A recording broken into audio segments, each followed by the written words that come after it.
Assalamualaikum warahmatullahi wabarakatuh. Perkenalkan, kami dari kelompok 6 akan mempresentasikan hasil diskusi kami yang beranggotakan dengan saya sendiri, Fadila Rustami. Saya Fazali Putri Nanda. Saya Sulandari. Saya Ella Savitri. Baik, materi pertama yang akan dibacakan oleh Esti Wulandari. Kepada Esti dipersilakan. Baiklah, terima kasih moderator. Saya akan membacakan tentang pengertian inteligensi. Pengertian secara umum, inteligensi merupakan salah satu kemampuan manusia. Kemampuan inteligensi bersifat potensial dan merupakan kecakapan umum. Kecakapan ini dapat terwujud menjadi kecakapan nyata karena bantuan lingkungan. Inteligensi dalam pengertian sempit mempunyai pengertian yang sama dengan kemampuan intelektual atau kemampuan akademik. Inteligensi adalah apa yang dites oleh tes inteligensi atau inteligensi is what the test. Adanya menurut para ahli. 1.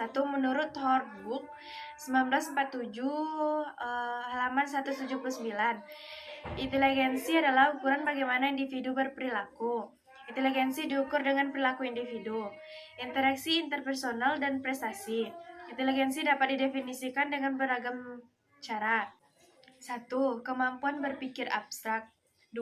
Kemampuan mempertimbangkan atau memahami dan menalar. 3.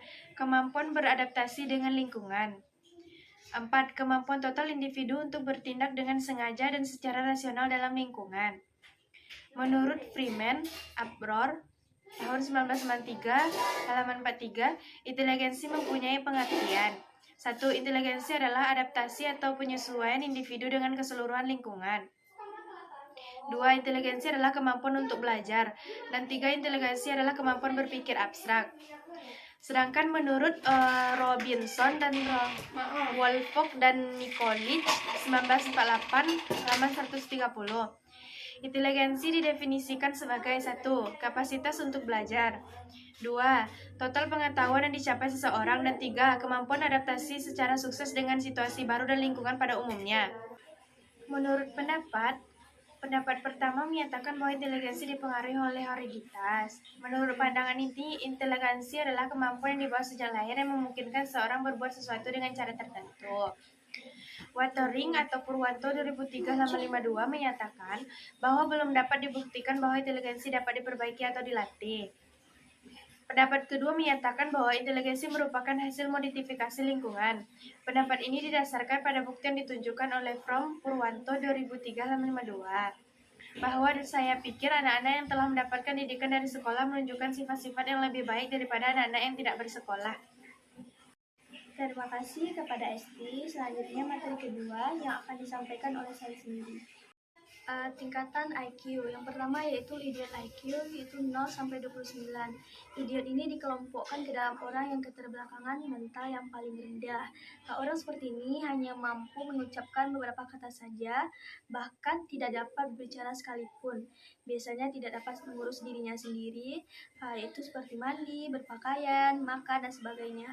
Seumur hidupnya hanya tinggal di tempat tidur saja. Perkembangan inteligensinya ini dapat disamakan dengan anak normal 2 tahun. Yang kedua yaitu Indeci IQ 30-40. Level imbel setingkat lebih tinggi daripada anak idiot. Ia hanya bisa belajar dan bisa belajar berbahasa dan bisa mengurus dirinya. Anak level ini dapat berikan pekerjaan-pekerjaan yang ringan.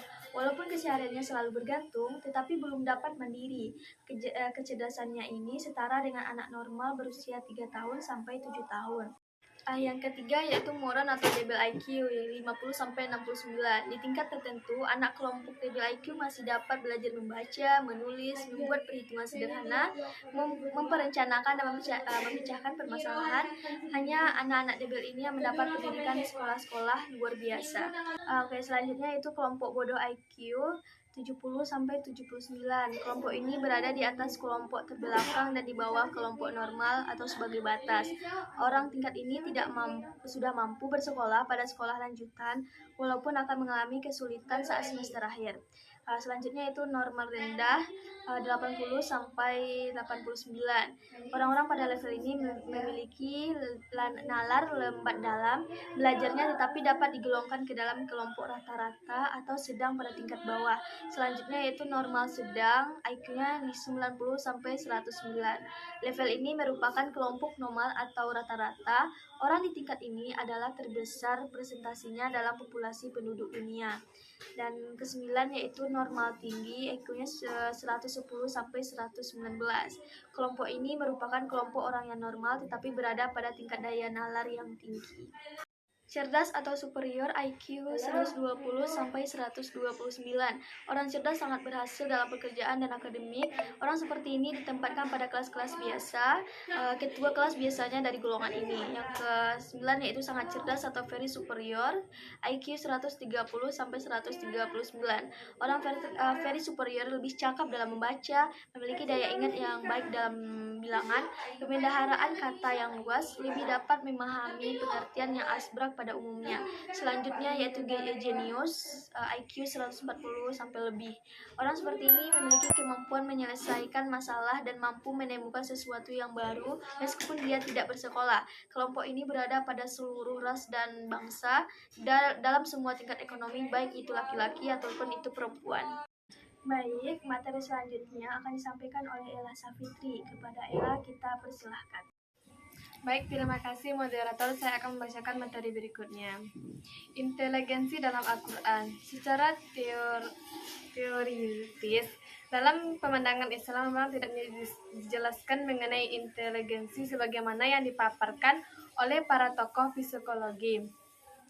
Akan tetapi dalam beberapa ayat dan sejumlah hadis dapat diinterpretasi untuk membesarkan dan menjelaskan beberapa pembahasan terkait inteligensi sebagaimana yang sudah dipaparkan oleh tokoh dan para ahli.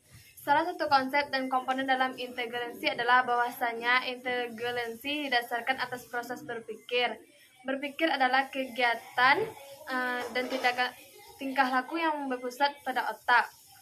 Kemudian daya pikir yang berpusat di otak itu diistilahkan dengan disebut akal.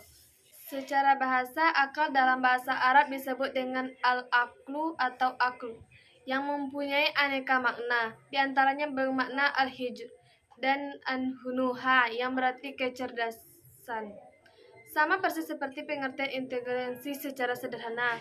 Al-aqlu sebagai isim kata benda, sedangkan dalam bentuk fi'il kata kerja adalah aqala yang bermakna habasa yang berarti mengingat. Karena itu, orang yang menggunakan akalnya disebut sebagai akil, yaitu orang yang dapat mengendalikan, mengingat, dan menahan nafsunya.